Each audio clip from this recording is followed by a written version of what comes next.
Hi everyone, my name is Giovanna Proença and today we're going to learn HTML. So we're going to use the Solo Learn platform to learn this language, this markup language, and you're going to understand why it's a markup language and how to use it.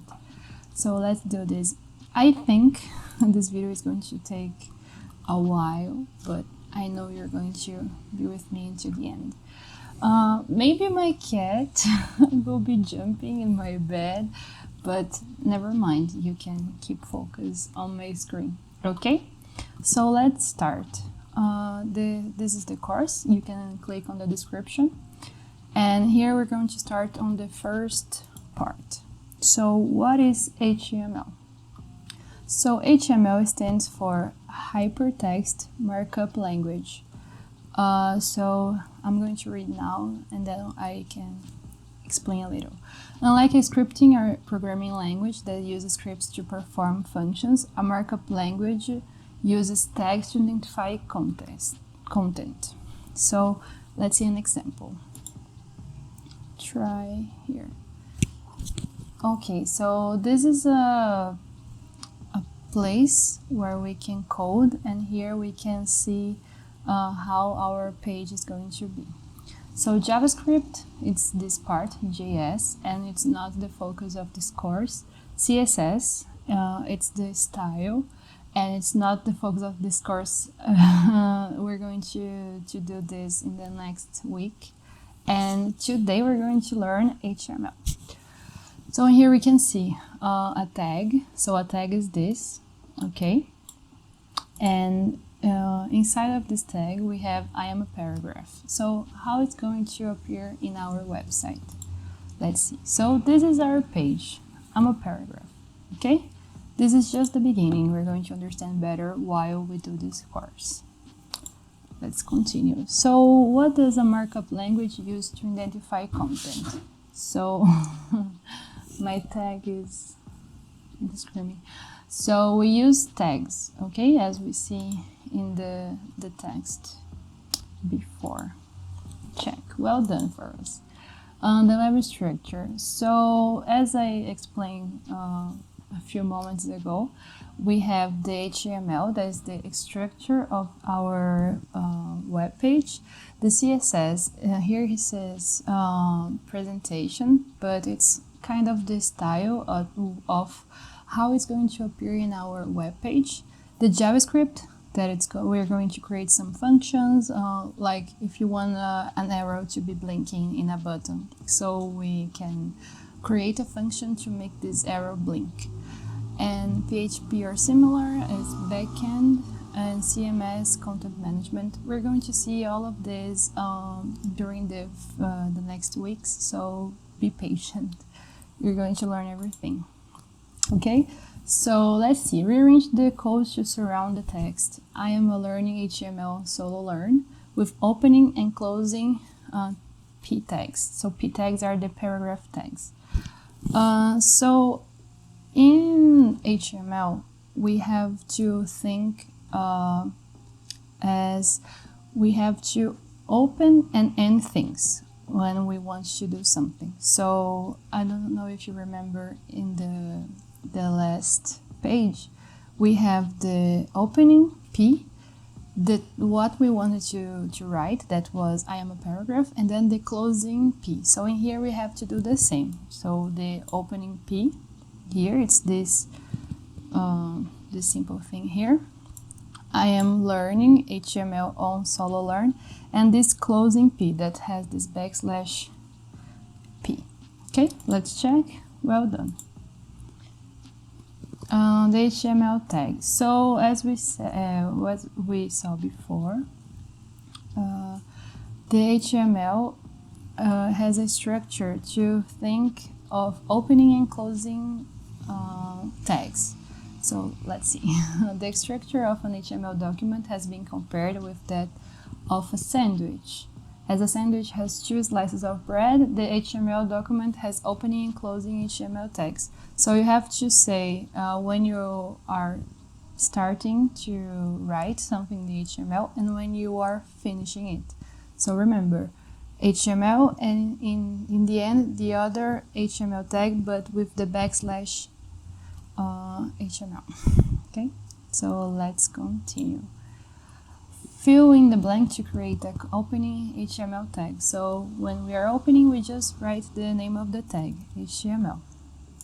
Okay, well done. The head tag. So immediately following the opening HTML tag, you will find the head of the document, which is identified by opening and closing head tags. The head of a HTML file contains all the non-visual elements that help make the page work. So in case you want to use another documentation that we're going to see in the next courses, like Bootstrap, so we have to refer Bootstrap documentation, or if you want to use CSS files, we have to refer in the head part. And also if you want to give a name for our page that we are in, like this basic HTML document structure, we also put in here. Okay, so but we're going to discuss this later. Here's just the beginning for you to lose this frightening on learning HTML. So drag and drop from the options below to create a valid HTML document. So remember, when you're opening, just the tag, and when you're closing, you have to use the backslash. So the beginning of our HTML file, it's HTML, okay? And here we are opening heads, but we have to close heads. So we use just the word head because the backslash is already here. Okay? Backslash, no, the forward slash. Sorry, I'm a bit confused. My cat is driving me crazy right now. The body tag. So the body tag follows the head tag. So as our body, we have our head and the rest of our body. So think like that about HTML. Not only a sandwich, but also our body. So all the visual structural elements are contained within the body tag. So if you want to put a title, a paragraph, a table, an image, anything that we want to do to create in our page, we're going to use the body part. As he says here, headings, paragraphs, lists, quotes, images, and links. A lot of text that we're going to see while we do this course. So let's see here. If we run, it will appear a blank page for us. Can you see it? But let's try something. If we write here H1, that is the heading 1, so it's the biggest letter that will appear in the headings, and we say hello world. Let's use a usual quote for programmers, and we run here. It will appear in our blank page, hello world. Okay, we'll see more tags and how it works in the following examples, but here is just for you to understand. Let's discard. So rearrange the code to create a basic HTML document structure.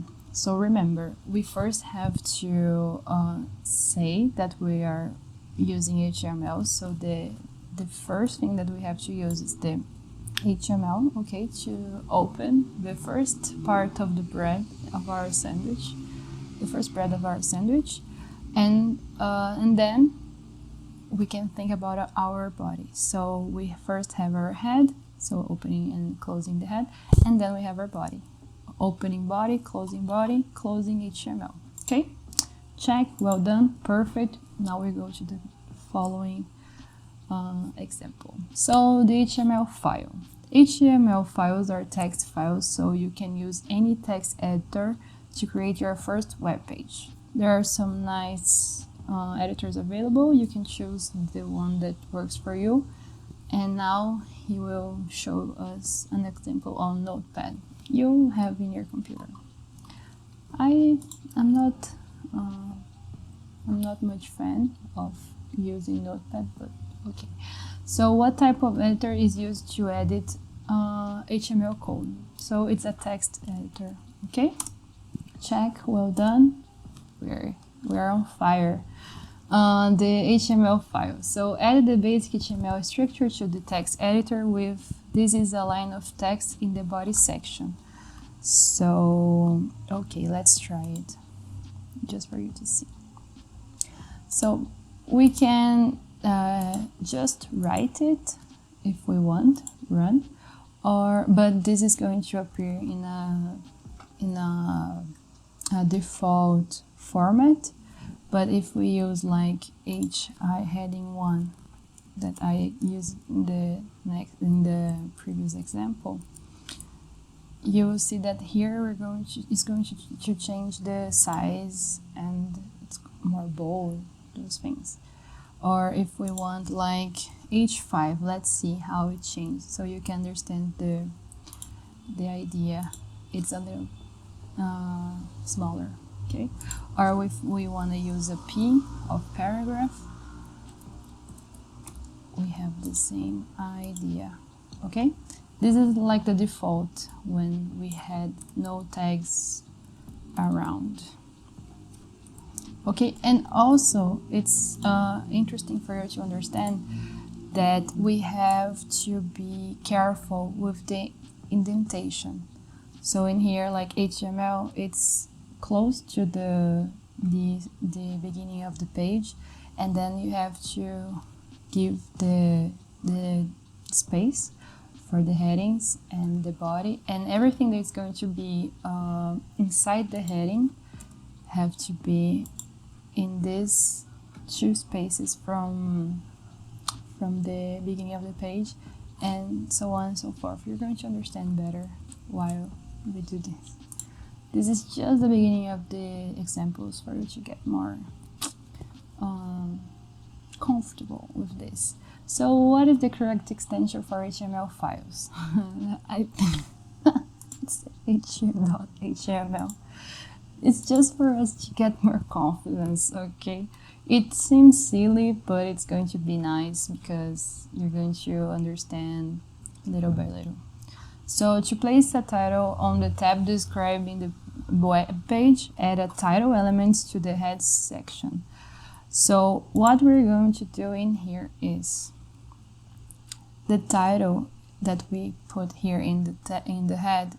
Remember, the head, it's where you put the non-visual things on your web page. So this title, it's not going to appear in the blank page. It's going to appear in here, okay? So let's see. Okay, I don't know why this doesn't show in here, but well, you got the idea, right? I can show you later in a different way. And in the body we have, this is a line of text. So don't forget that title you use in head, and in body you don't use title. You will use the headings that has H1, 2, 3, 4, 5, so on and so forth. Okay. So let's see. Okay, so we can't do this in here, but we will see here. So this will produce this thing here, the title in here, will produce the following result. So the name of the page that we are using will be first page, because it's a title. Okay, let's continue. Where should you put the title tag? So as we see, title tag is non-visual in our web page, so we have to put in the head, okay? But when we are writing something and we want to write in a non-visual thing, aka in the head, we have to put inside the tag the opening and the closing tag of head, so between the head tags. Okay? Creating a blog. Let's see. So throughout this course, we will help you practice and create your own unique blog project. So you will retain what you've learned and be able to put it to use. Right. Just keep going and following the instructions. Okay, we can see this later. So our task by now is to try it yourself and see the code and the output. So as I talked before, this is the JavaScript. So this is the JavaScript we're going to see in the following courses, I think in 3 weeks from now. The CSS, that is the next course we're going to see next week, that gave us the style of the page. and the HTML. That's our main purpose for this course. So in here we have the head, can you see? And can you see the indentation? Okay, the closing head. In here we have the HTML, sorry. Here we have the head, so the title will give us the name of our web page, will appear in here. And this link, as I said before, if you want to use some documentation from another place, you have to reference here, and then he will understand while you write your code in. Okay, body. So in body, we see here we have a lot of things. So okay, let's start. Div. Now I'm going to run to turn this more easy for us. Okay. Okay.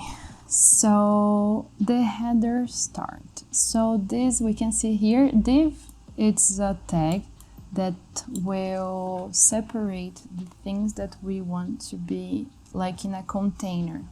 Okay, so we can see here this is a div because inside of this div we have the image and the name of the person, Alex Simpson.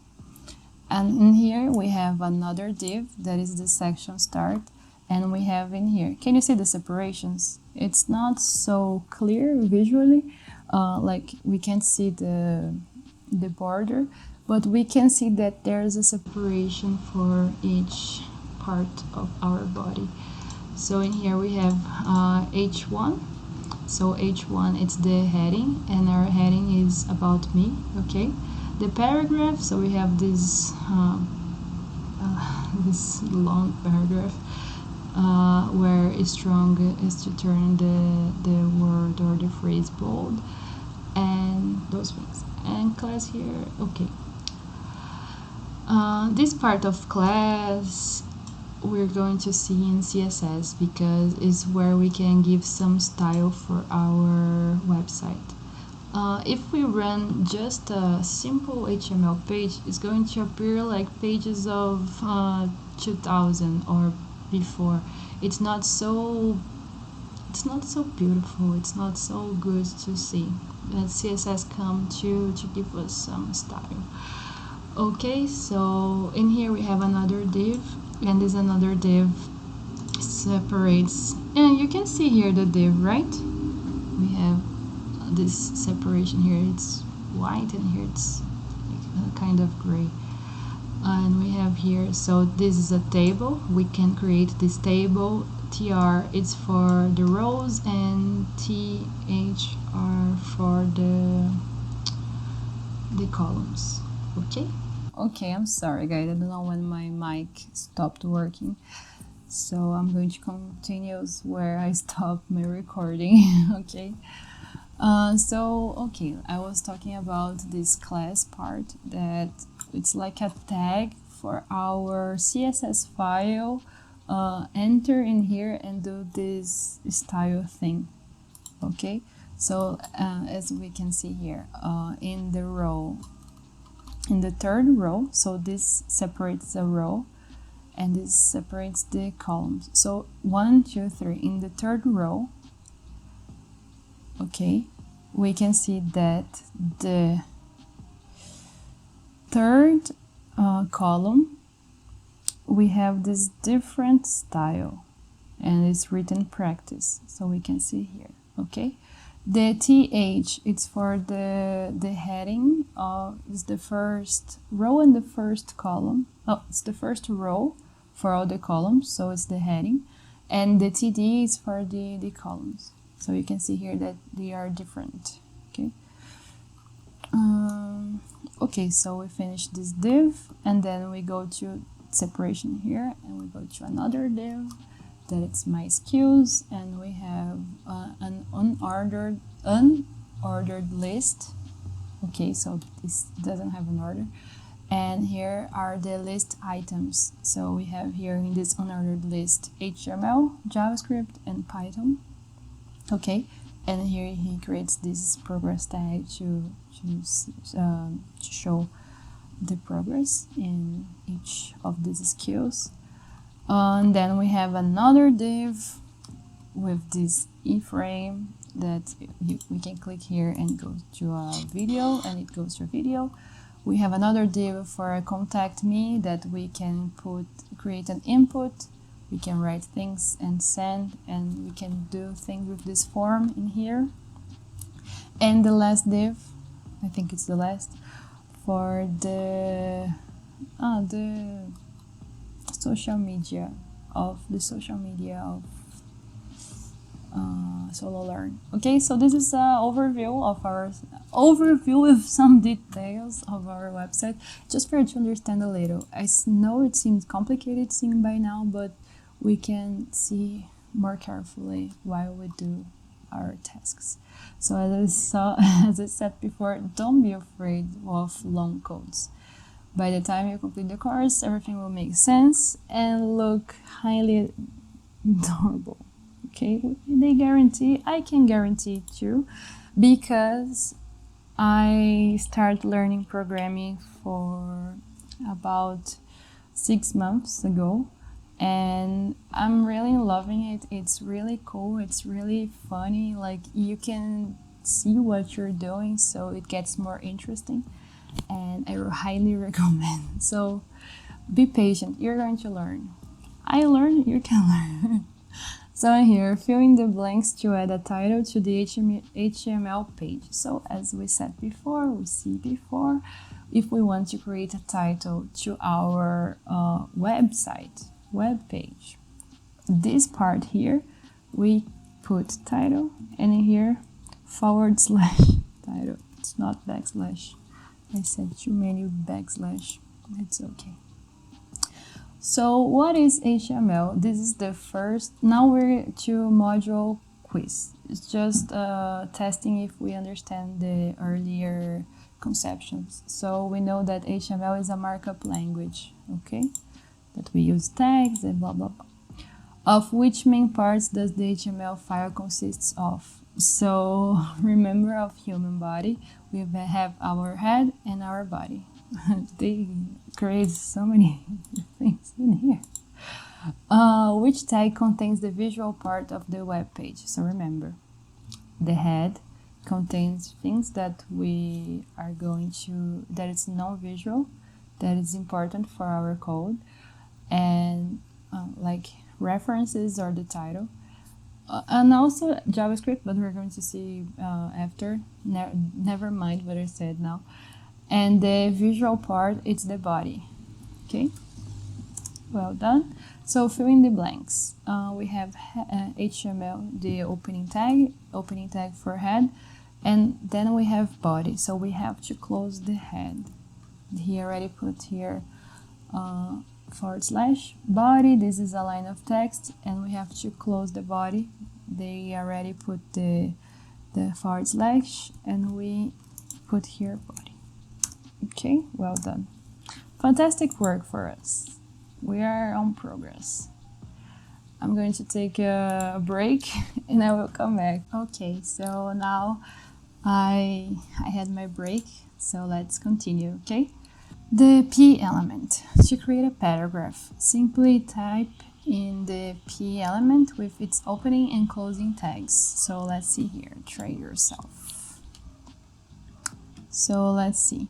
So in here we have the title again, it's in the head part, and in the body part we have these 2 paragraphs. Okay, so here we use 2 tags of paragraph, and we open and close these 2 paragraphs, and we have here them separated by a space. Okay, so let's see. This is just showing us the way. So drag and drop from the option below to create paragraphs. So we have to open the tag, so here P, and we have to close the tag, and here the / P. Okay, well done. Single line break. So use the tag BR tag to add a single line of text without starting a new paragraph. So here we have 2 options to jump spaces through paragraphs. We have the normal way that we saw before. This, we create 2 tags of paragraph, and then the HTML code jump these spaces for us, or we can use the BR tag. It's a single tag that breaks the line. So here we see that inside the paragraph we wrote this is the BR, so he breaks the line, and the second line is a line break. It's all inside the paragraph. Okay, let's continue. What tag is used to create a line break without an extra space between the text blocks? So this is interesting. If we use here only the paragraph tags, we see that it creates another space, so it jumps like 2 spaces. And if we use the break line, it jumps only 1 space. Okay, so this is the idea. The tag is used to create a line break without an extra space between the text blocks is BR. Okay, continue. So single line break, opening the HTML file, we already saw this. So fill in the blanks. We open the HTML and we close here. We open the body, we close here. And here we open the paragraph. So this is a paragraph, and here it's a tag of closing, so we have to close the paragraph. Okay. And this is something, a line break. When we have this single tag here, so we use the PR for a line break. Okay, well done. Formatting elements. So in HTML, there is a list of elements that specify text style. Formatting elements were designed to display special types of text. Okay. So if we click here, we can see the differences between the style of the paragraphs. So if we use the B, we will have a bold text. We can see here. If we use big, we will have a big text. If we use I, it's a italic text. Small text. Strong text. Strong, it's similar to bold. Sub is subscript text. Sup is superscript text here. Ins is insert text, and del it's delete text. So this is the styles. Okay. Which 2 tags below make the text visually bold? So as we saw before, B and strong. Okay. Oops. Okay, I already did this. Okay, continue. Formatting elements. So this is an important note. So browsers display strong as B and AM as I. However, the meaning of these tags differ. B and I define bold and italic text, while strong and AM indicates that text is important. We will see here in this next example. So fill in the correct tags. We have here important text. The tag is here strong, so we have to close, and we have to open the tag with strong. Here is subscript text, so subscript is sub, and here we close with sub again. Okay. So HTML headings. We already saw in the earlier examples, but we have 6 levels of heading, which are ranked according to the importance. So these are H1, 2, 3, 4, 5, until 6. And the differences are on the size of them. So we can see here that while we increase the number, the size decreases. Okay? Passing through it, because it's very straightforward. Okay, so what tags are used to indicate headings? H1 until H6.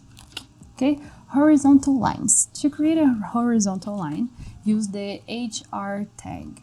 So let's see what a horizontal line does. So it's the same example as before, that's showing us the headings, and then we have here a paragraph, the horizontal line, and another paragraph. Let's see what happens. So it creates a horizontal line. Okay, here it shows the same. So how to create a horizontal line? HR of horizontal. Check, continue. Comments. The browser does not display comments, but they help document the HTML and add descriptions, reminders, and other notes. So it's something very important for you that is starting to learn coding, to create this habit of commenting your text, because the comments helps you to understand what you're doing or what you did in the past when you take a code by now and you want to understand what you were doing, and also to make the others understand what you did in your code. Okay, so let's see here. If we use here, this is a comment. So the comment part won't affect your code. It's just for you human understand. The computer is not going to do anything, the compiler. Okay. As we can see here, it doesn't happen. Anything happen. So if we want to comment, we have to use this and close with the brackets. Okay, let's continue. Formatting text. Let's get back to our blog project. As we saw before, the About Me section will contain a heading that's wrapped in H1 tag, along with 2 paragraphs that format text using the tags you've just learned. So let's see here. So here's the CSS code we're going to learn in the future, but it's just adjusting the style that we want in our page. And let's run. Okay, so here we have the HTML, the head, as we already discussed, and the body. So here we can see in green, there's the comment. So the comment is About Me section start. So this is the div, this part here. The About Me, it's in H1, so it's the heading. And the paragraph here, we can see that there is the strong, so the Alex name is in bold, and there's another paragraph here that it's different because it's in here we can see it was made in a different style. Where is it? Quote, quote, quote.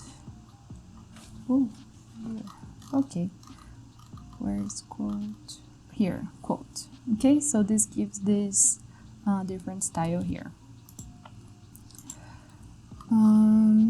Let's continue. So filling in blanks to form a valid HTML. So here he opens with P, some quotes, BR. So here it's using a line breaker.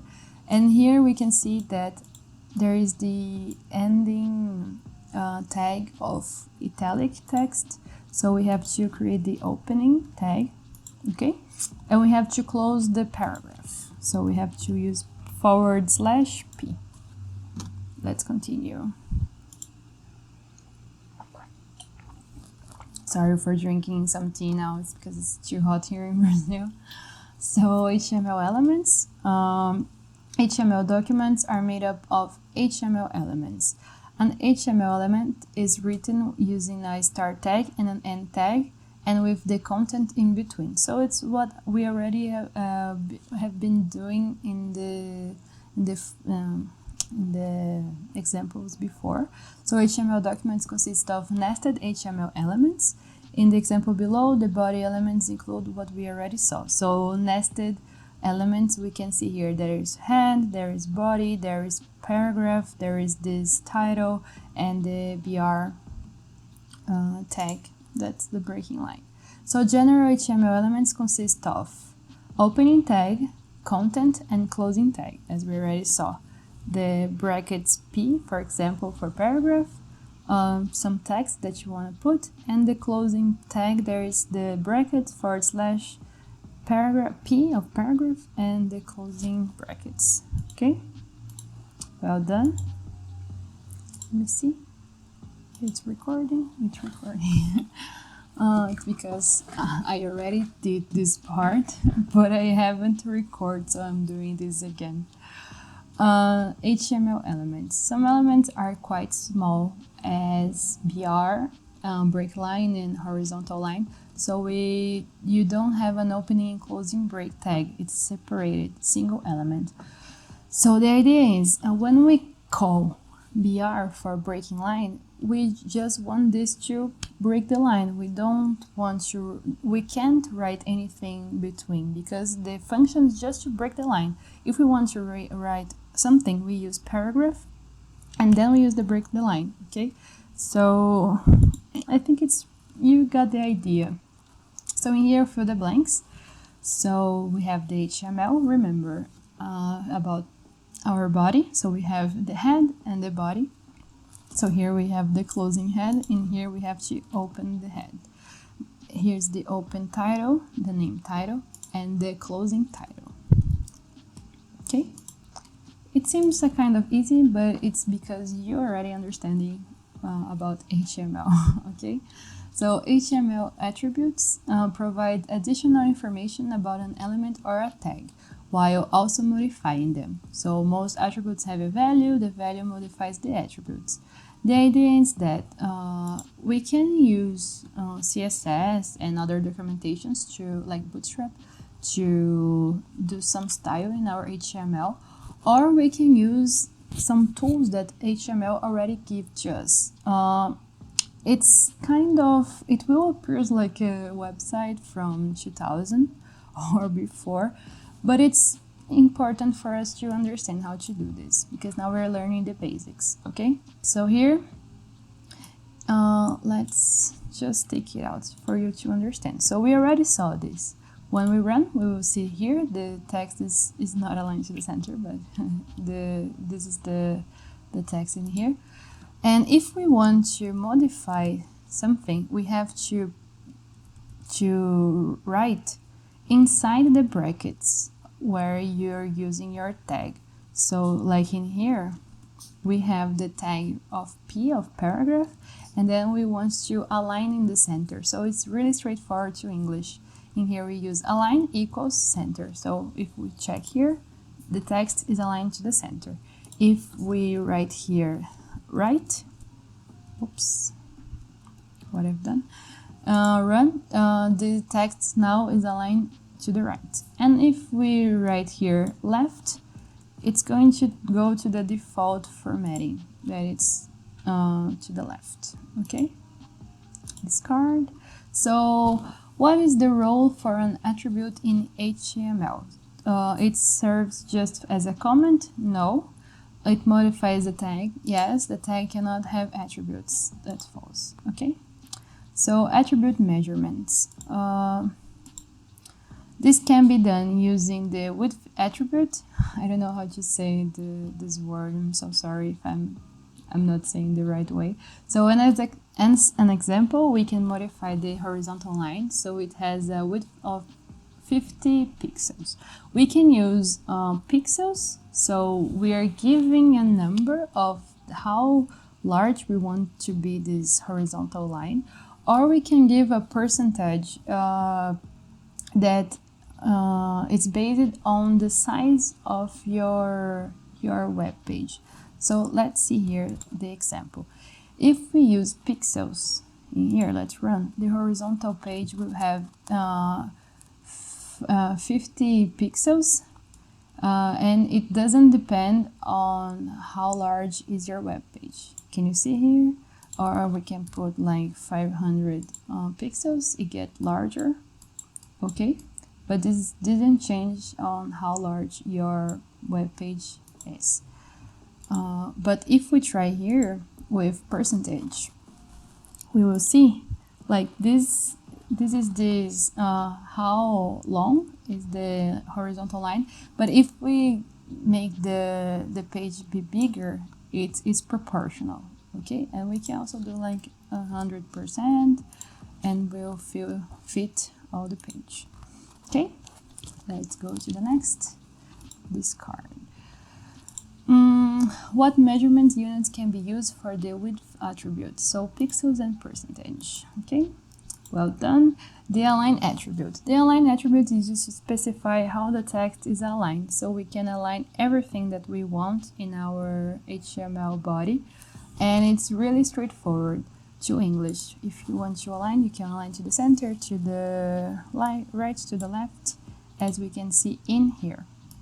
So the tag of paragraph it's aligned to the center. So we can see this is a text, but the horizontal line, it's aligned to the right. So the horizontal line is aligned to the right. And the rest of the paragraph, it's in the default align. Okay? Let's go to the next. So what attribute is used to align the contents of an element to the right, center, or left? So it's really straightforward. HTML to English, align. Okay?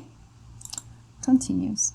So attribute, you may be wondering what happens if you try to apply contradictory attributes within the same element. We already saw what happened, but I will just show you again. So what's inside the paragraph will be on the center, and what's inside of the horizontal tag, that it's the horizontal tag, will be aligned to the left. Okay? Which attribute is used to align the content of the paragraph to the right? So it's align. Okay? Well done for us. The image tag. So the image tag is used to insert an image. It contains only attributes and does not have a closing tag. The URLs, let me see if it's recording. Okay. The image's URL address can be defined using the src attribute. So the HTML image syntax looked like this. We use the tag image, and the src is the source. So we can do it equals to the name of your image .jpeg, JPEG or J dot anything that you want, or even a URL. Okay. What tag should be used to add an image? So img. Okay. Image location. You need to put the image in the image location for the src attribute that it's between the quotation marks. For example, if you have a photo named tree.jpg in the same folder as the HTML file, your code should look like this. Okay, so for example here, he creates a path on a file, and if we click here, it will appear a tree. Okay, we have to put on quotation marks, okay, and the name of the file, of the image that we want to put, and also the extension. Okay. Let's see. Oh, it's important. If it's important here. In case the image cannot be displayed, the alt attribute specifies an alternate text that describes the image in words. Okay, so the alt you can use or not. Let me see. If I use just tree, if we put here like a source of our image, like tree.jpg, this is the website will not found this image because it's not in the inside of what he expects. So if we click here, we see nothing. But in the out, we can write what should appear if we cannot load the image. So tree image. So if we run again, okay. I thought nothing happens, but okay, I am right. I know something. So it's because I took oh my god, I took this out. No, I was right. Okay, so if we click here, we put tree image. If we click here, it appears this, like the web page didn't found the image, but here's what should supposed to appear. So you can write here tree image. You can write what, like a description of the image you want to show. So what attribute should be used to add an image URL? src. Okay. We can put URL, JPG, JPEG, etc. So image resizing. To define the image size, use the width and the height attributes. The value can be specified in pixels or in percentage. It's the same as the horizontal line, but now we have the height. Okay. So in here we have like this size of pixels, and here this percentage of pixels, but we can increase like 500. The first will be enormous, okay, and the second is in percentage. It's the same as the horizontal, okay. What two attributes can be used to resize images inside HTML code? So we can use width and height. By default, an image has no borders. Use the border attribute within the image tag to create a border around the image. Now we're talking more about the format of what we want to show. It's more about the style. It's pretty basic. You will see in the next course the CSS does much more, but it's kind of nice. So in here we can use border, and we can give a size for this border, okay? Remember, all of this is inside the image tag, okay? Image tag is the same as the BR tag and the horizontal line tag. There is just one tag. You don't need to open and close. So in here, if we make the border bigger, we have this, okay? Discard. So fill in the blanks. Image, so we have to give the source, src, check, continue, perfect. The A tag. Links are also an integral part of every web page. You can add links to text or images that will enable the user to click on them, and in order to be redirected to another file or web page. In HTML, links are defined using the A tag. Use the href attribute to define the link's destination address. Okay? So we have to use this format. We open the tag with A, but every time you want to link something, you have to use the brackets A, href equals quotation, and inside this quotation marks you have to include the link you want to be redirect when someone click in the link you put. And then you have to close the brackets, and then you open again the brackets, the /A, close brackets. I think we're going to see some examples. So it's A when we want to create a link to a web page. Okay, so creating your first link. In the example below, a link to SoloLearn's website is defined. So in here, we can see we have A, okay, href equals, and then he put here this link. So we're going to be directed to this link here.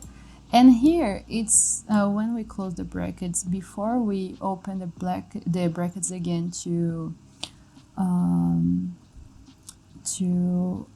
close the A tag, this is what the place we're going to click, and we're going to be redirect. So if we go here, we can click Learn Playing, and we're going to be redirected to the SoloLearn. I don't know why it's not doing by now, but this is the idea.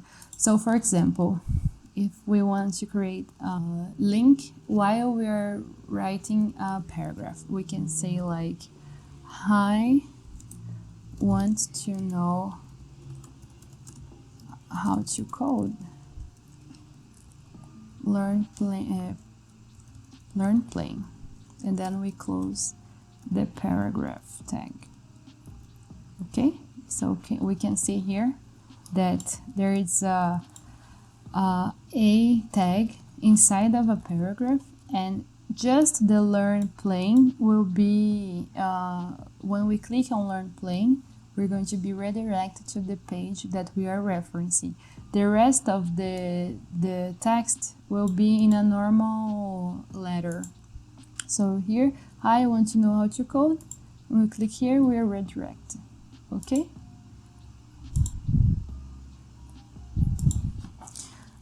Which attribute of the link tag contains the URL location that you are trying to link to?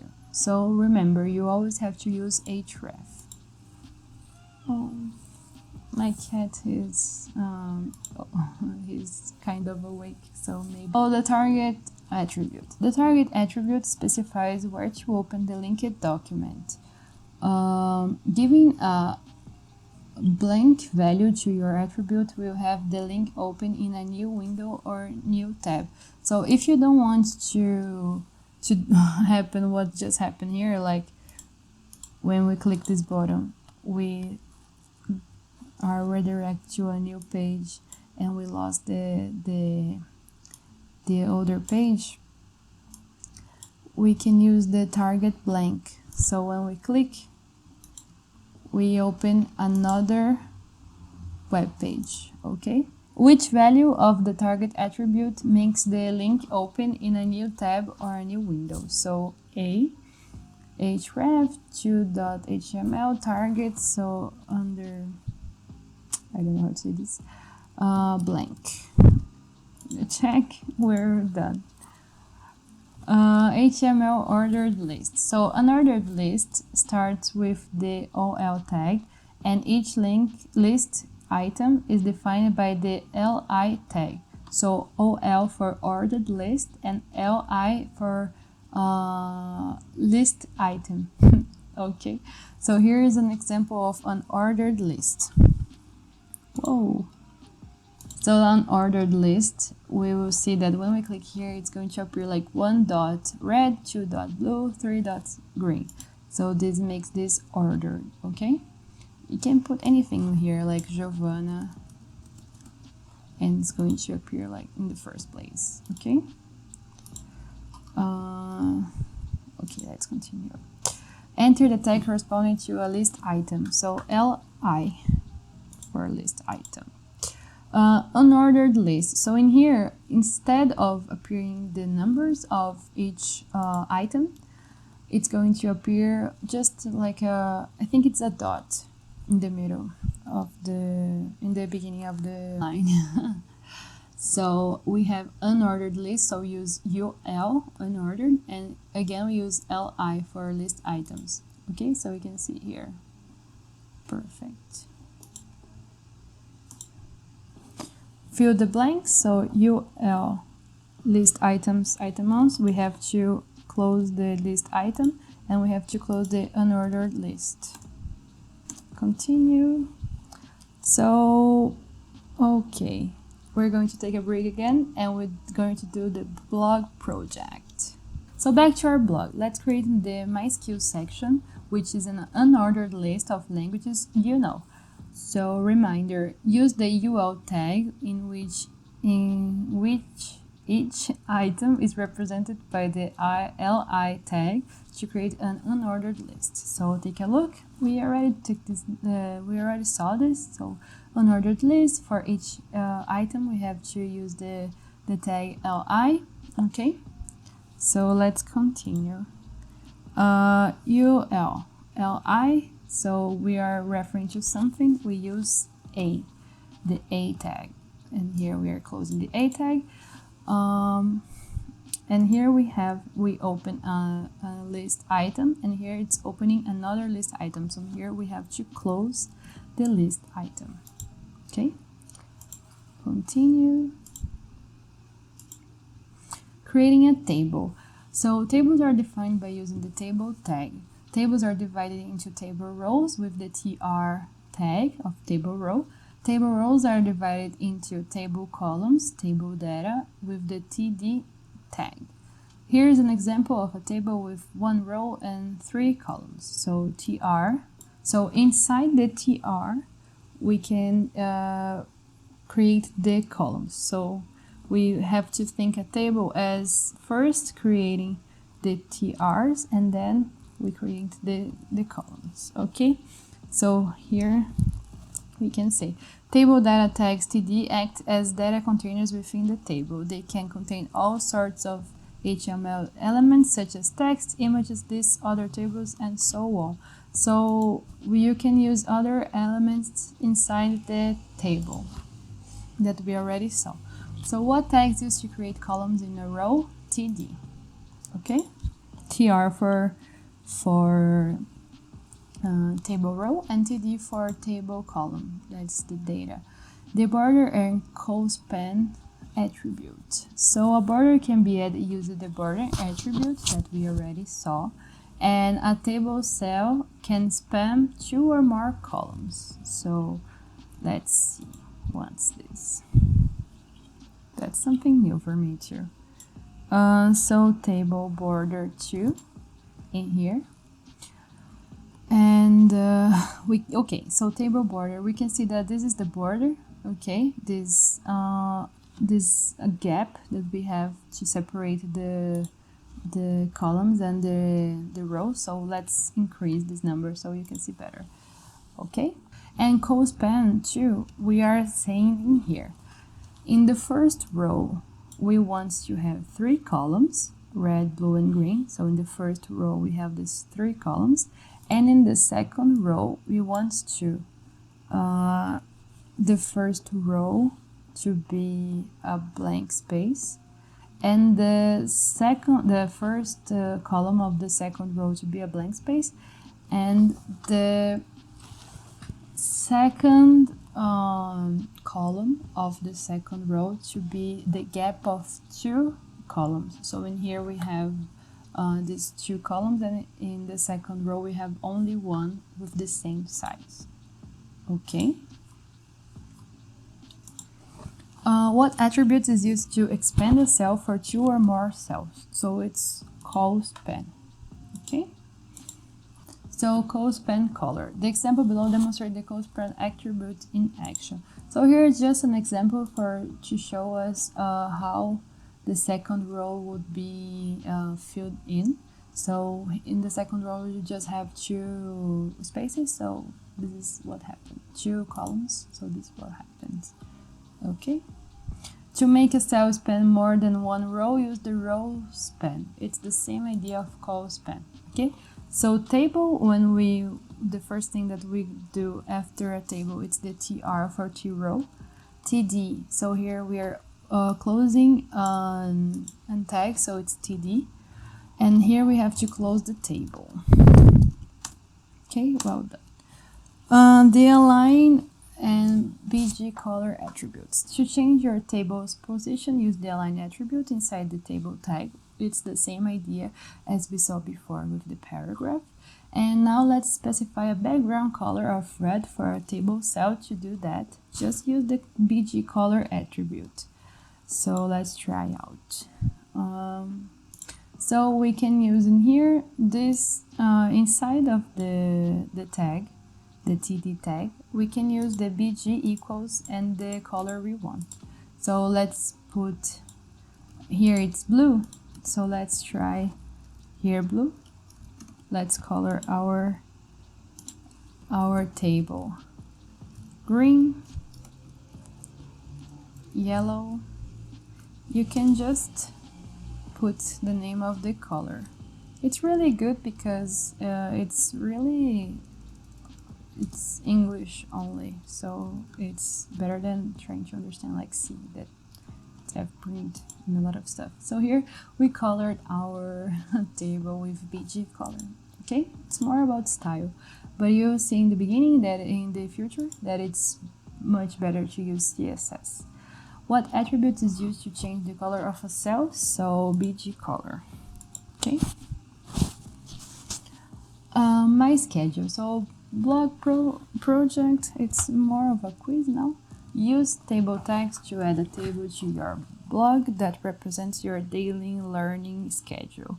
The TH tags represent the table's header. Take a look at the following code. So here we have the header, the table. In this row, we create the days we want. So th will have like a table header.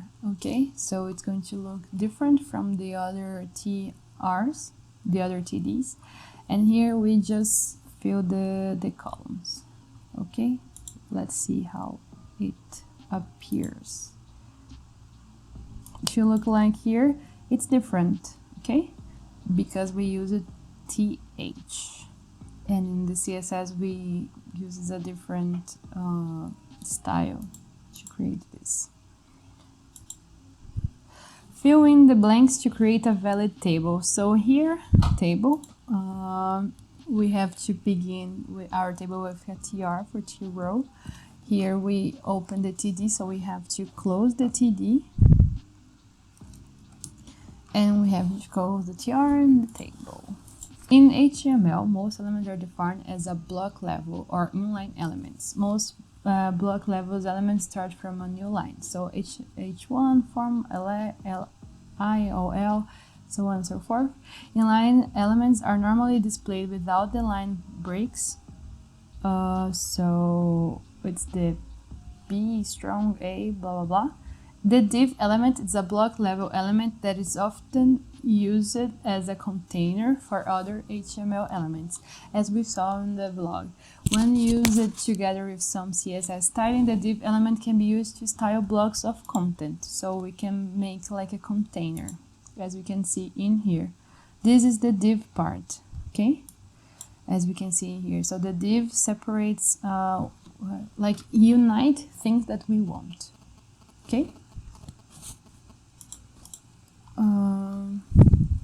Similar, the span element is an inline element that is often used as a container for some text. When used together with CSS, the span element can be used to style parts of text. So it's the same idea as div, but now it's for like a word. Okay, so in here we have span important. So it turns important in a different style. The div element defines a block level, so div, it takes a lot of tags, and the spam uses to an inline section, so it's inside of one tag. Okay, which of the following are block level elements? So block level, it's when we use like paragraph, headers, form, table, etc.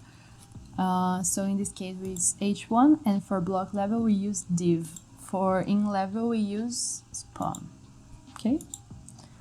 Types of elements. So this is more for you to know. Other elements can be used either as block level elements or in align elements, and we will see this before. You can take a look just for you to know, but it's not important by now. Can you insert a block element inside an inline element? Can you insert a block element inside an inline element? I think no, only the opposite. Yes. Yes. The form element. HTML forms are used to collect information from the user. Forms are defined using the form tag with its opening and closing tags. Okay, it's like headings and etc. They use the action attributes to point to a web page that will load after the user submits the form. So, for example, if you want to, when you're signing in a web page, you put your email, your password, and when you click submit, it redirects you to another page. So this is the action, what action does. Which attribute contains the URL address of the web page that is loaded after a form submission? So it's action. Okay. The method and name attributes. The method attribute specifies the HTTP method, get or post, to be used when forms are submitted. See below for description. Form action, URL, method get, and post. Okay, so this is a little bit complicated, but you will get the idea. When you use get, the form data will be visible in the page address. Use post if the form is updating data or includes sensitive information, passwords. Post offers better security because the submitted data is not visible in the page address. So let's show the example below shows a form requesting a username and a password. Okay, so here we have form, input type text, name equals username, and here we will see. So when we are using a form, we have to use the input and we have to specify the type. So in here we just can write text things. So I don't know, Giovanna. And in password, when we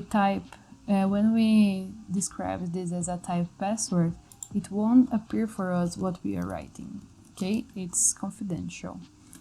And we also can put a placeholder,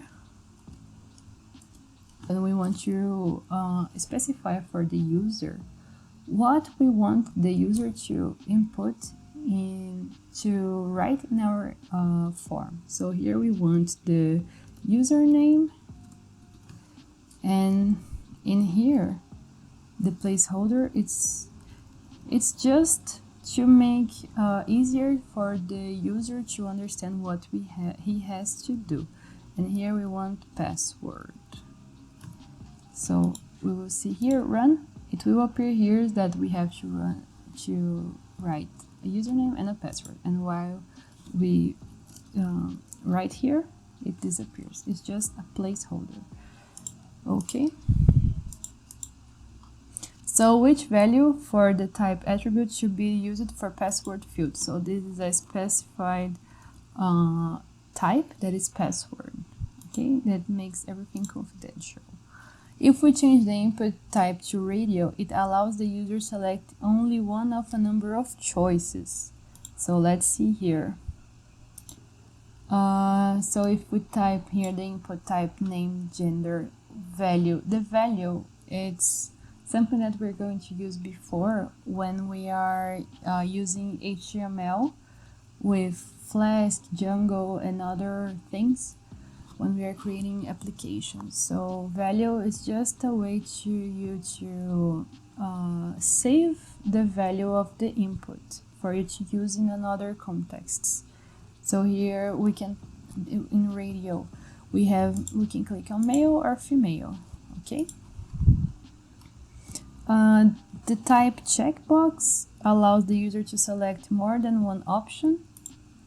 So the radio, you can just type one, choose one, and here you can choose two or none. Okay, or one, you can decide. And input, it's there's, and here it's important. Input tag has no end tag, so it's same as the same idea as image, horizontal line, break line. So in here we have form. Okay, the tag is form, the method is post, the action is where we want to redirect. When we don't have some place to redirect, we just use the hash character. Input type text, name, and here input type submit, name submit, and we have to close the form tag. Check, continue. Form elements. The elements, the submit button submits a form to its action attribute. So it's already a button that it's a type of input that it's already a button. We will see here. So when we run, it will appear as a button for us. It's the default button. And when we click, this submits the form. Okay, and here after the form is submitted, the data should be processed on the server using a programming language such as PHP.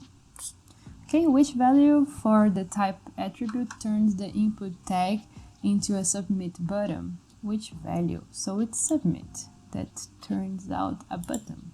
Okay. Contact form. Well, create a contact form for your blog. The form will include name, email, and message fields. So in here, we want to create input with for name. Okay, so we can put a placeholder. Let's create this now. The placeholder is name. Here the placeholder is email, because we want to make this better for the user to understand what he's supposed to do. Message, and the input for submit already shows. So run. So in here we have the form, input name, type text, and here we can write our name. The input type email. Here he will only accept an email form format. And text area is this text box. Okay, and we can write the message, anything we want, and we can write a lot of things. Okay, and then the input submit that will send. Okay, discard. To support multiple lines of input, you should use the following elements. So it's text area, as we saw in here. Okay, that appears that area for us to write. Okay. HTML colors. So HTML colors are expressed as a hexadecimal values. So hexadecimals, there are 16 values there, 0 through F. 0 represents the lowest value and F represents the highest. Decimal values, it's related to memory, but it's more complex for for our purpose right now. So the hexadecimal system consists of 0 until 9 and then A until F, because it's 16 values. Okay, HTML color model. So colors are displayed in combination of red, green, and blue, the RGB, the famous RGB.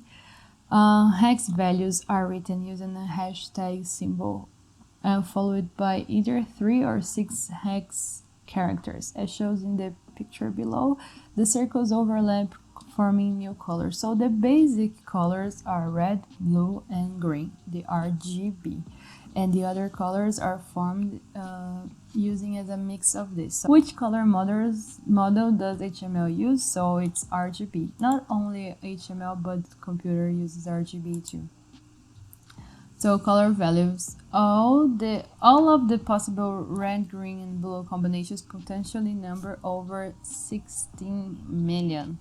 Here's only a few of them. So we can see here there is, we use the hexadecimal. So it's 6 places, 6 spaces that we can fit over 0 until F. We can mix color to form additional colors, and now it's like we learned when we were kids to create a lot of things. What would be the value of a color black in HTML expressed by hexadecimal? So it's a bunch of zeros. It's just 6 zeros. Background and font colors. The BG color attribute can be used to change the web page background color. This example would produce a dark background. We already saw how to use the BG color, but we can also use the color with hexadecimal values. So here we have the BG color for the background. So here it's blue, and for the font color for the heading it's white. Okay, so one is for the background and the other is for the text. So set the background color to white. So we want to set the background color, not the text. So we use BG color, hashtag FFFFF, check.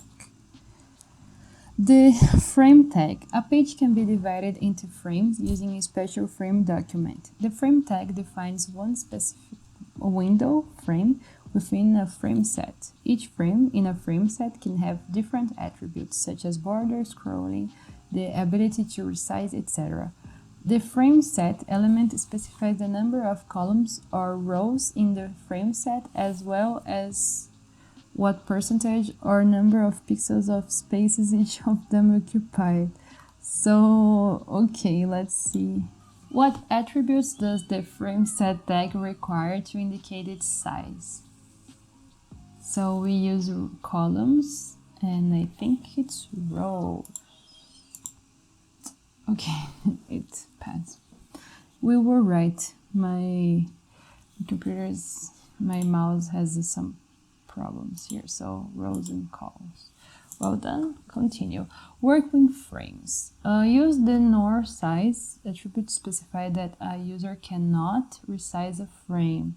So nor of no nor size equals nor size. Frame content should be defined using the src attribute.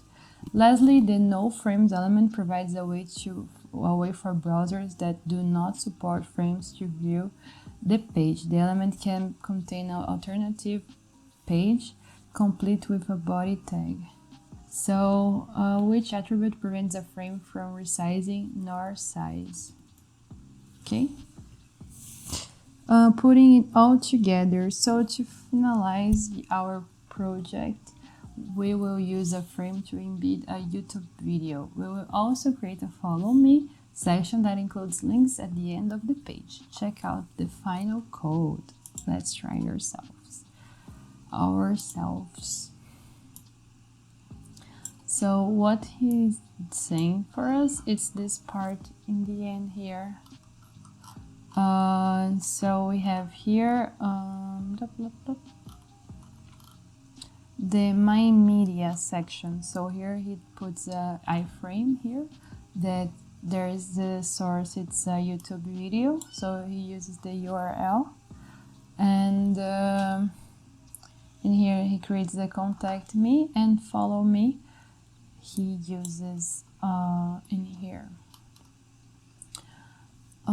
a ref, and for inside of the link that is in the aref, there is the image. So if you click on the image, it will open the place it wants to go. My cat wants to sleep, and he's screaming for me to shut up. But I'm so sorry, cat. I can't. I have to finish this video. The sections in the blog project are created using the following tags. The sections are using div. Remember, in block levels, you use div. If you're in level, you use spam. I can't be quiet, so sorry. Module. Let's do our second quiz. When formatting text, can you get the same results when using different tags? So yes, we can get the same result when using different tags. What does the href attribute contain? The URL of the page to be transferred, the name of the web page to be transferred, whether the new page should be opened in the same or a new window. So it's the URL, okay? Yes. Which tag contains the cells tag besides the table tag? So which tag contains the cells tag besides the table tag? So it's the table row. Yes. What does HTML stand for? So it's a hypertext markup language. It's the first thing that we saw. Choose the correct HTML tag for the largest heading. So it's H1. Okay, remember that headings are from 1 to 6, and they decrease the size while increase the number. Which of these tags are all table tags? Table TRTD. Yeah, this is the right one. So I'm just going to pass. Fill in the blanks. HTML body, so it's a method post we use form. Here we have a source code for source for image.jpg, so it's an image. Input, so here it's type text. Input type blah blah blah, and we are right. And the last, align the text of the paragraph to the right. So remember, align, it's straightforward, center, and right, so sorry, right. And we finished the first part. Now let's go to the challenge. Is width 100 and width 100% the same? No, remember, percentage, it's proportional to the size of the page you're using. You can use it in a full screen or in a smaller way. Fill in the blanks to create an H1 heading containing the text "My first website," following by H2 tag containing simple text. So here we use H1, close H1, H2, close H2. Okay. Fill in the blanks to make the paragraph bold using the B tag. So we have to first open the paragraph tag, use here, open the B tag, close the B tag, and here it already closed to us the P tag. During page creation, which tag adds a page name that will show in the title bar of the user's internet browser? So the tag, it's title, and we use in the head, remember. Fill in the blanks to make the text first paragraph a comment. So remember, we have to use this format here. Okay, so here it's image, src, alt, width, and 500 pixels. Check, we're done. An ordered list, so we open the H4, we have to close the H4, we have to open the ordered list, we have to close the list item, and we have to close the ordered list. Perfect. Fill in the blanks and align the table to the center of the page. HTML head title, we have to close the head part, because here we're opening the body. The table, we have to align the table at the center. Align, center. So here he opens the unordered list. Here we have to close the unordered list. Here we have to close the table. We have to close the body. Okay, because here we open the body. We open a row and a column. We create an unordered list, one item. Close the unordered list, close the column, close the row, close the body, close the table, close the body. Okay. And last, fill in the blanks so that the website Solo Learn opens upon clicking the image. So A, remember href. Here we have to put the link of the website, sololearn.com. When an image blah blah blah out, here we have to close the image, and here we have to close the href. Well done. Yes. Now let's finish our course. Now we have to do the HTML5. When writing HTML5 documents, one of the first new features that you will notice is that Doctype Declaration.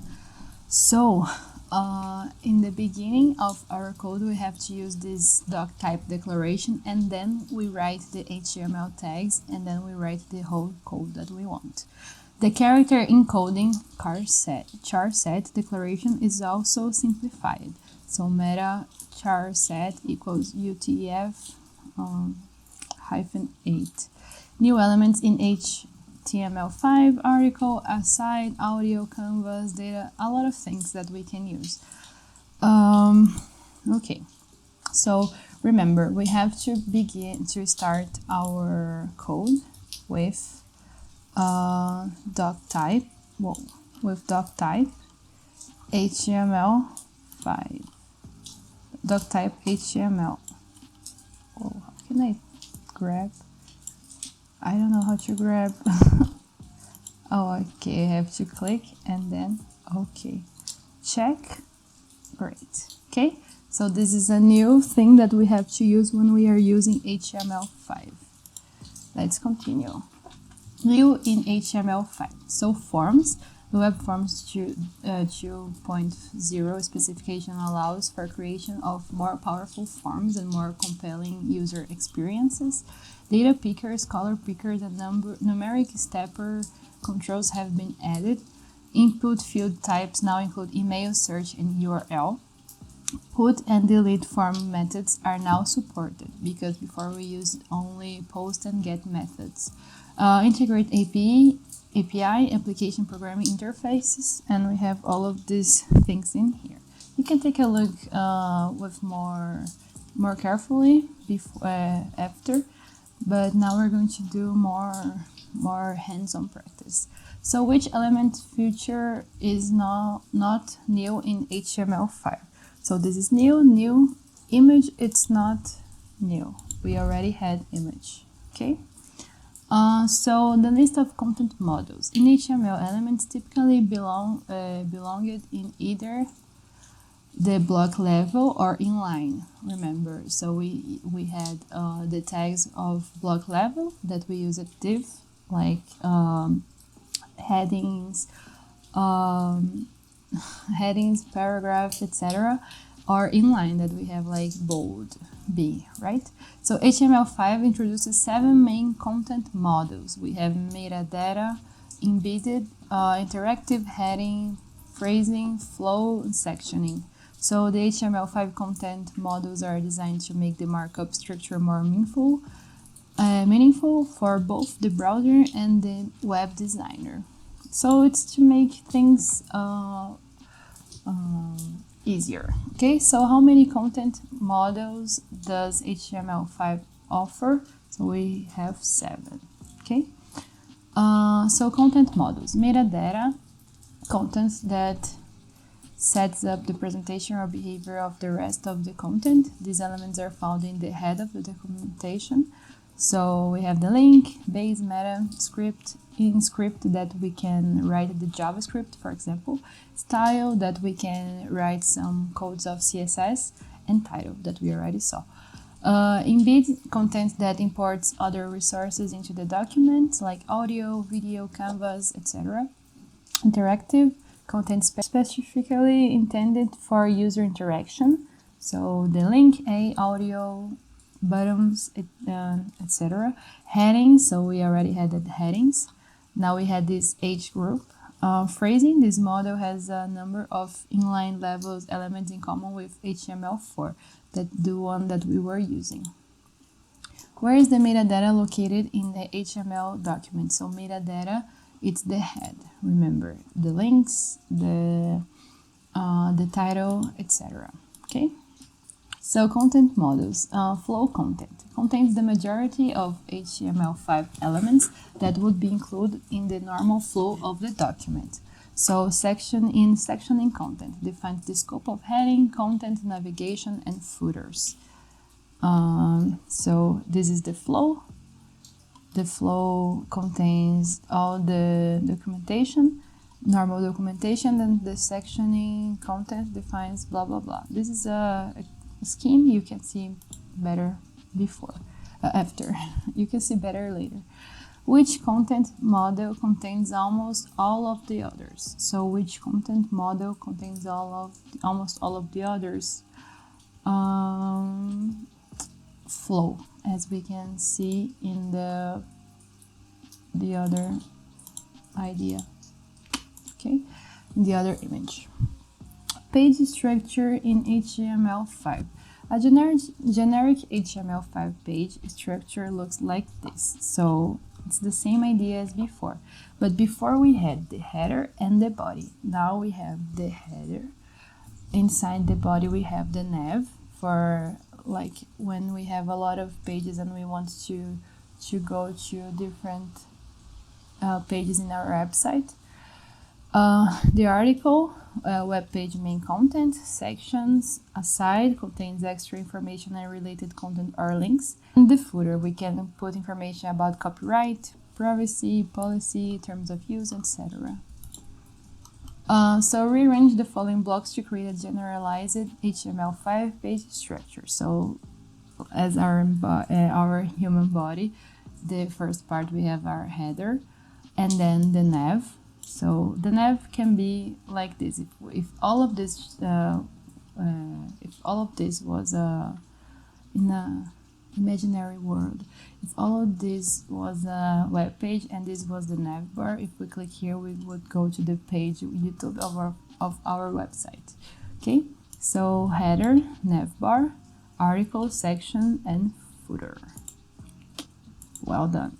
So the header element. So in HTML4, we would define a header like this. We haven't saw header before, but we would create a div and we can identify it with the ID of header.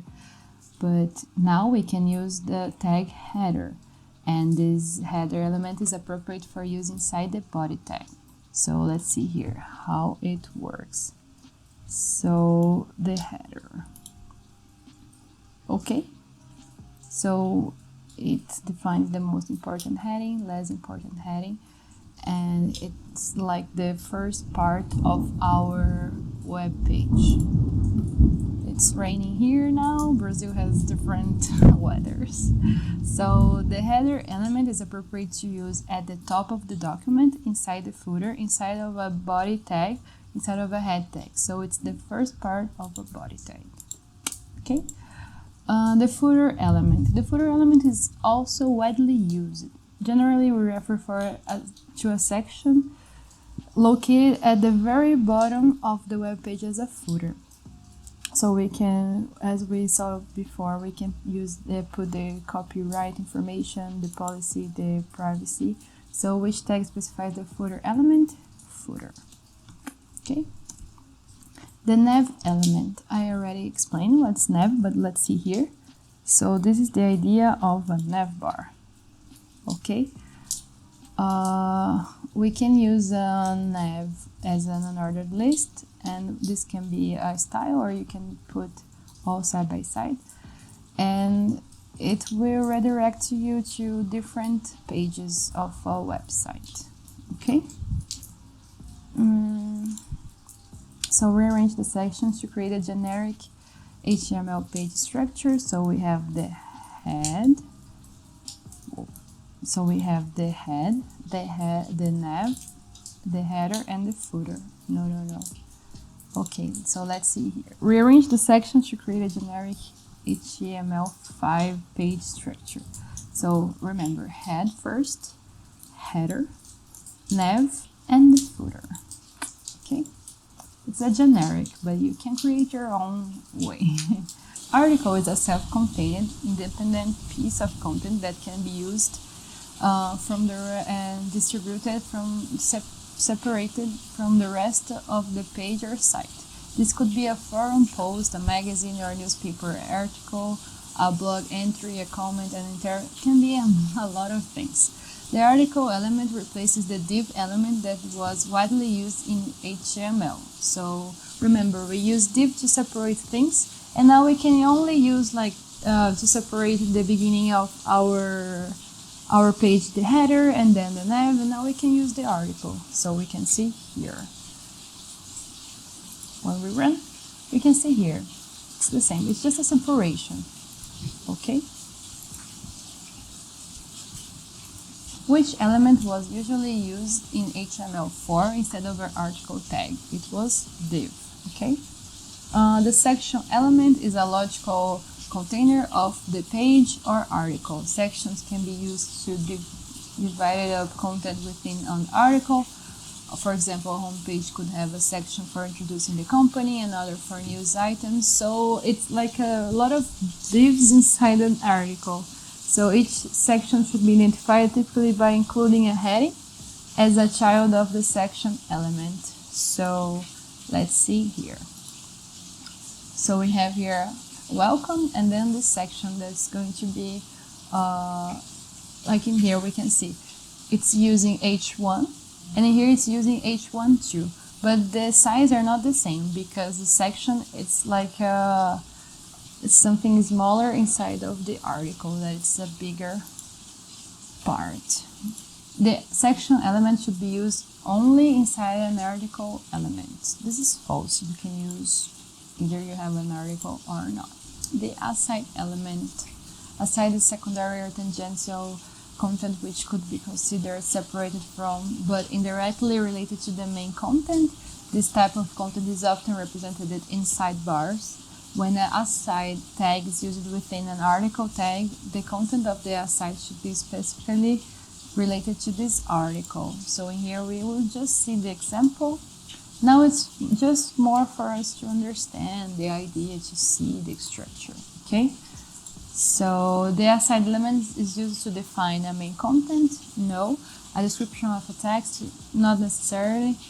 Comments? Not necessarily. It's more about a secondary content, okay? The main content is in this section or the article, and the aside, it's aside.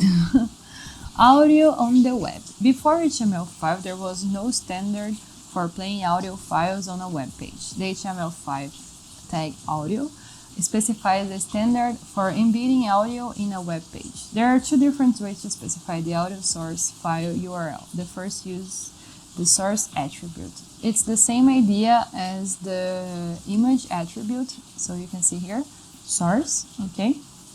And the secondary way uses the source element inside the audio element. So you can or use the source audio inside the... Whoa. So it's raining a lot here. I'm so sorry for my pet. Okay. So you can use the source element or inside the audio tag or as a tag inside the tags. I think you understand by seeing these two examples, right? I'm just going to show the idea how it appears in here, okay? It's like it's like a messenger audio or WhatsApp audio, okay? So fill the blanks to add an audio element. So here we put audio source src equals. It's the same idea as the image, okay? We have to use the source. Audio on the web. The audio elements create an audio player inside the browser. So this is the idea we already saw. The texting between the audio tags is for not supported browsers. For supporting multiple audio types, ignored. For not supported browsers. It's like the text that appears when you cannot load the image. So it's the out, the same idea as the out in the image tag. So attributes of audio. Controls specifies that audio controls should be displayed, such as play, pause, buttons, etc. And autoplay. When this attribute is defined, audio starts playing as soon as it's ready, without asking for the visitor's permission. So you can use autoplay or you can use control. And also you can use loop. This attribute is used to have the audio replay every time it's finishing. So it's an infinite loop of an audio. Which of the following is not an attribute for the audio element? So source is an attribute, okay? So you can specify the file that you want to play. Repeat is not, it's loop instead of repeat, okay? Let's see, videos and HTML. The video element is similar to the audio element. You can specify the video source URL using an attribute in a video element or using source elements inside the video element. So in here, it's the same idea as image and audio. You will use video controls, and here you put the source of the video that can be in MP4 or OGG. And this message appears when you cannot open the video. It's the default message. Okay, so here we can open the video, so it's not going to appear. but if we could not open, would appear that default message. Okay, so fill the blanks to create a video element. So it's video controls, source src, source again, because we can give a source in MP4 or in OGG extend, video not supported, and check. Well done. Attributes of video. Another aspect shared by both the video and audio elements is that each has control, autoplay, or loops attributes. Okay, so one is going to play over and over, one is going to play just one, and the other is going to play only if you click in the button to play. Okay, so rearrange the code to create a valid video tag that will attempt to play the MP4 file first. So video controls, so to close the video tag we put in the end. So we want to create a valid video tag that will attempt to play the MP4 file first. So here we put first, and this is the default message. Okay. Progress bar. So we saw in the blog, but we're going to learn how to do this now. We have the progress element that provides the ability to create progress bar on the web. The progress element can be used within headings, paragraphs, or anywhere else in the body. Progress element can be in value, specifies how much of the task has been completed, or max specifies how much work the text requires in total. It's one thing that solo learning uses, for example, for us to see how we're progressing in this course. So let's see an example, how it works. And this is the idea. So in a progress of min and max, min is 0 and max is 100. If we have a progress of 35, this will appear in this progress bar, just the 35% of our progress. Okay, let's continue. Define a progress bar that shows 63% of progress. So the tag is progress, min is 0, max is 100. So in here we use value. It's the value that we have, and the value is 63%. So this is the idea. HTML5 web storage. With HTML web storage, websites can store data on a user's local computer. Before HTML5, we had to use JavaScript cookies to achieve this functionality. So HTML5 came to make our life easier. Okay? So the advantages of web storage is more secure, faster, stores a large amount of data, and stored data is not sent in with every server request. It's more secure. Before HTML5, application data was stored in, I don't know, in JavaScript cookies. JavaScript cookies. Okay. Types of web storage objects. There are two types of web storage objects: section storage, local storage. Local versus session. Session storage is destroyed once the user closes the browser. Local storage data with no expiration data. It's more inside of the idea. Now you have to use your abstraction mode, okay? What are the two types of HTML web storage? So we have the local and the session, okay? And we saw the differences. Working with values. The syntax for web storage for both local and session storage is very simple and similar. The data is stored as key value pairs. So storing a value. Local storage does set item key 1 value 1 and getting value blah blah blah. You can see this better later. Remove item. If we want to get a value, we use get item. If we want to store a value, we use set item. Remove a value, remove item, and clear. We want to delete all values, we use clear. Okay, drag and drop from the options below to clear all values stored in the local storage. Then store A using the key B. So it's just seeing how to use the syntax. So local storage, we use clear because we first want to clear all values, and then we want to set item. We want to set the key B in the. We want to store A using the key B. So set item using B to the value A. Okay. What is the Geolocation API? In HTML5, the Geolocation API is to obtain the user's geographical location. Since this can compromise your user privacy, the option is not available unless the user approves it. Okay, so with the Geolocation API, you can obtain user location. Yes. A map of the world. Using HTML geolocation, the geolocation's API's main method is getCurrentPosition, which retrieves the current geographical location of the user's device. Like when you don't know where your cell phone is, you can use this. So there are these three parameters that show location. Mandatory defines the callback method that retrieves location information.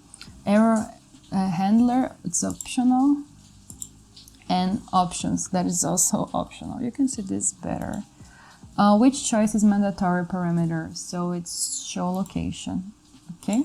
The others are optional. Presenting data. User locations can be presented in two ways, geodetic and civic. The geodetic way to describe position refers directly to latitude and longitude.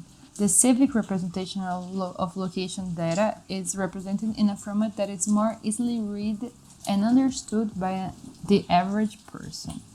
So one, we will have the coordinates, and the other we will understand like when we use Google Maps and those things. This is the both ways to understand, okay? What are the two known ways to present location-specific data? So it's civic and geodetic. Yahoo! Making elements draggable. So the drag and drop feature lets you grab an object and drag it to a different location. It's what this website uses for some examples that we did. To make an element draggable, just set the draggable attribute to true. So anything that we want, any HTML5 element can be draggable if you just use draggable equals true. Okay. Here it's more specifications that you can see by your own. Okay. So how many times can HTML5 events be fired? So multiple times. Okay. Drawing shapes. So SVG stands for Scalable Vector Graphics and is used to draw shapes with HTML style markup. It offers several methods for drawing paths, boxes, circles, text, and graphic images. So what does SVG stand for? Scalable Vector Graphics. Inserting SVG images. An SVG image can be added to HTML code with just a basic image tag that includes a source attribute pointing to the image. So it defines the vector graphics in XML format. It's more about the extension. Fill in the blanks to add my SVG to the page. So image, the extent is SVG, and it's done. Okay. Drawing a circle. To draw shapes with SVG, you first need to create an SVG element tag with two attributes, width and height. To create a circle, add a circle tag. Perfect. So we can do a circle here. And here we give the x coordinated, the y coordinated, the radius, and the color we want to fill in. So if we run it, we have this green circle, okay? Fill in the blanks to create a red circle at the position X 50 and Y 240. So circle tag CX 50, CY 240, radius 10, and fill red. We have to close the SVG. We don't have to close the circle. It's aligning text. So other shape elements, we have rect that defines a rectangle. It's the same idea. You give the coordinates, and here you have to give the width and the height. A line that defines a line segment, so you can give the coordinates of each point, the first and the last point. The style, how you want the line to be drawn, and the width, okay? Polyline defines shapes built from multiple line definitions. So you can draw a lot of things with HTML5. So let's see, fill the blanks to add a line to the page, starting from coordinates 10, 20, and ending in 50, 100. So we want to create a line. X, Y1, X2, and I think this is it. Ellipse and polygon, so it's going to create, it's the same idea. Here we're drawing things, okay? And here it's the same. You can see this later with more details. Which of the following is an HTML SVG shape? So we have polygon, yes, ball, no, star, no, and prism, no. So it's a polygon. Shape animations. SVG animations can be created using the Animate element. The example below creates a rectangle that will change its position in 3 seconds and will then repeat the animation twice. Let's see how it works. Let's run it. Nice. So it keeps passing. You use the rect, so you have to create the rectangle, and inside the rectangle tag, you use the animate tag.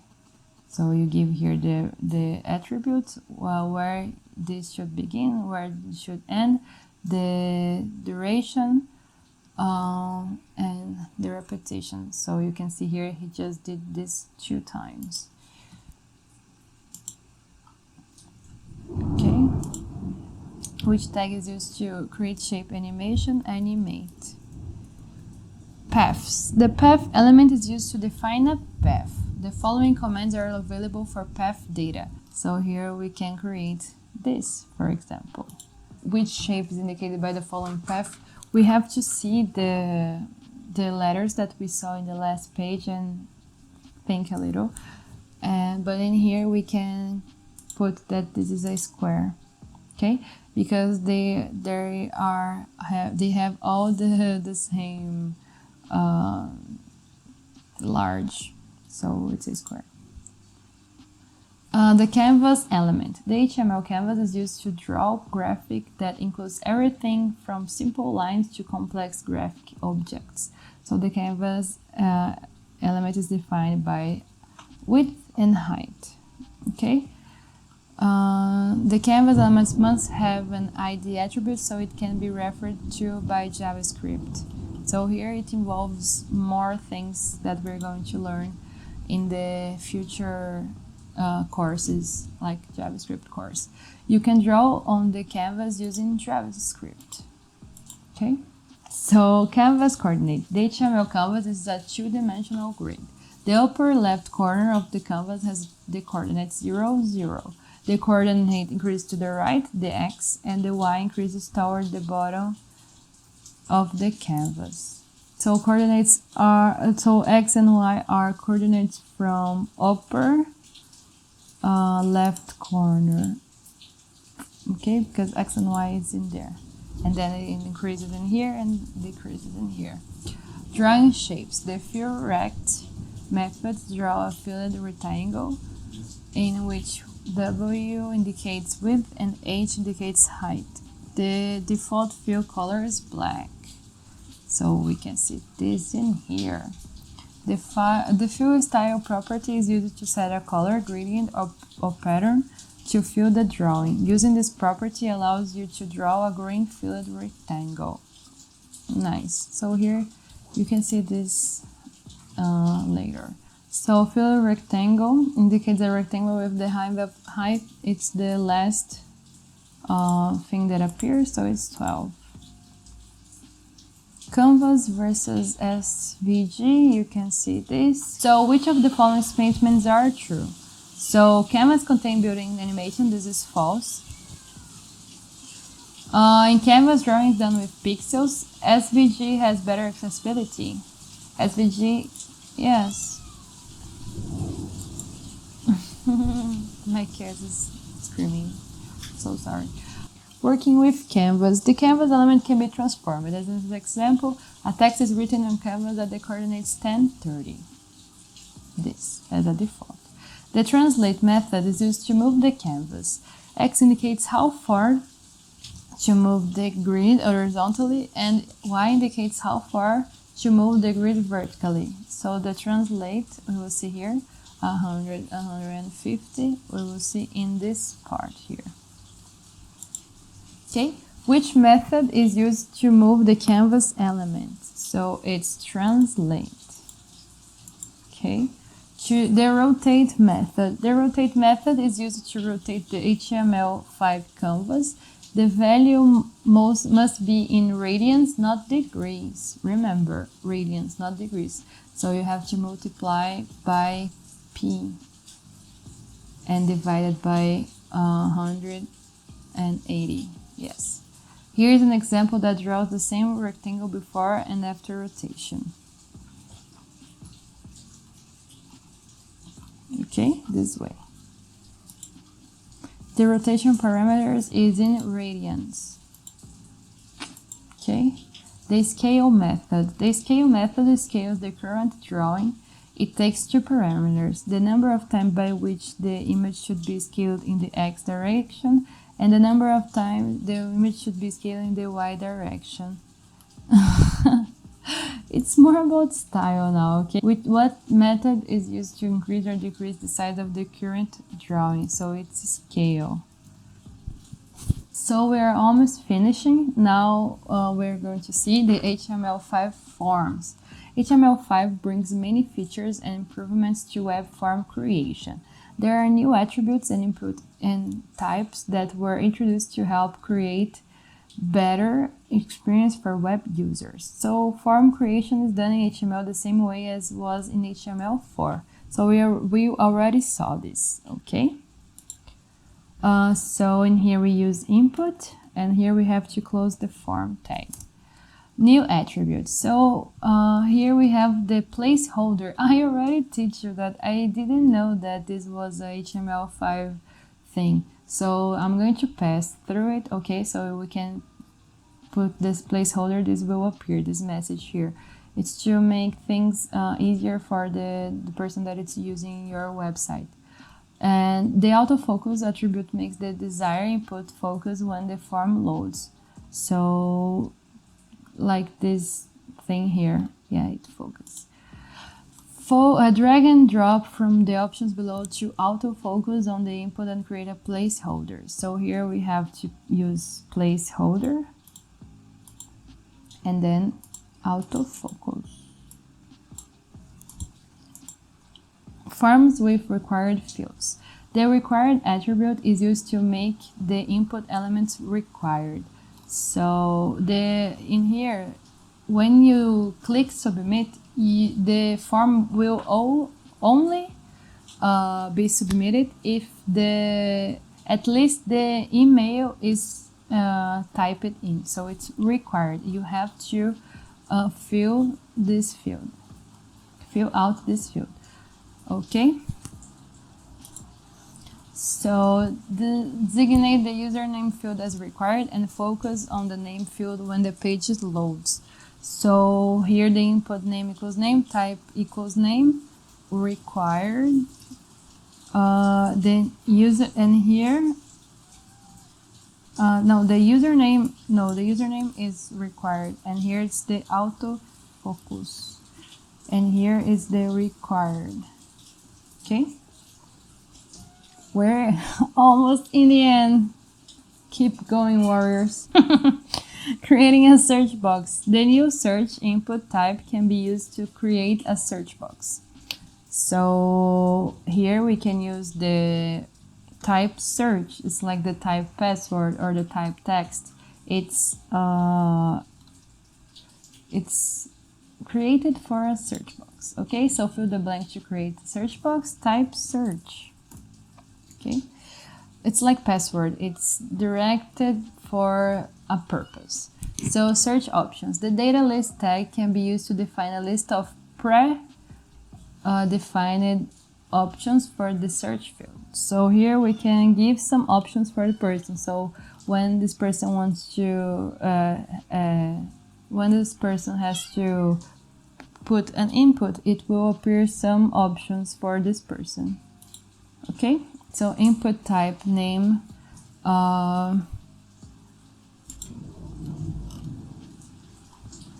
input type. So fill the blank to associate the input with the data list. So here we're going to use list colors. ID it's colors, and we have to close the data list. Okay, creating more fields. Some other new input types include email, URL, and tel for email, URL, and telephone. So we have this idea here. Which of the following is not supported type for an input tag? Planet. Now, let's do our last quiz and we're done. So, which choice is the correct HTML5 element for playing video files? So, it's video. Check. The canvas element is HTML5. In HTML5 is used to draw graphics, create draggable elements, display Excel records, manipulate data in database. No, canvas is for draw graphics. Okay. Which tag contains the navigation, the nav, where we can have the nav bar. Session storage stores data for the duration of how many sessions? So session storage it's for only one, and local storage it's for multiple. Okay. What shape results from the following code? So the width is 100 and the height is 100. The first line doesn't change the x value, so you just change the y value. So in the x value 50, you will go to 0 to 100. And the second line, it doesn't change the y value, so it's in the 50, and it goes to 100 to 0 to 100. So it's the plus sign, okay? My mind works in a different way, so I don't know if I made myself clear, so sorry. Fill in the blanks to turn off autocomplete and require the password field. So here we have to turn off, so autocomplete input, and here we want to be required. Okay, and Jenna. We're done, guys. So thanks very much for joining me in this journey. I hope you enjoy this content and hope to see you guys in the next videos. Give us a thumbs up, subscribe to the channel, and see you in the next week. Bye bye.